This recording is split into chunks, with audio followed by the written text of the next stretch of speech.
তাড়াতাড়ি করে কড়াইটা মেজে নেই, এই তেনাটা দিয়ে মুখটা মুছে নেই। এই নাও।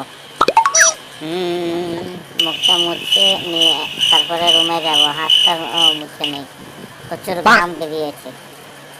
কি করলাম আমি?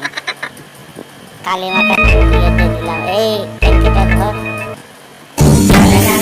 পড়ে গেল। আচ্ছা, মাছ পড়ে গেল। এই মাছ পড়ে গেল কেন? আবার দিতেছি কড়াইয়ের মধ্যে। আচ্ছা, আমি এখন এই তো পড়ে গেল আবার। কি করে যে কি করিস? একটা কাজও ঠিক মতো করতে পারিস না। আচ্ছা, লাকড়িটা ফেলে নেই। ও, এটা আবার কে মারলো? এই লরিতে তো খানা করে ফেলেছিস। এই টানাটা দে, আবার মুখটা মুছে নেই ভালো করে। আচ্ছা, খুব সুন্দর লাগতেছে।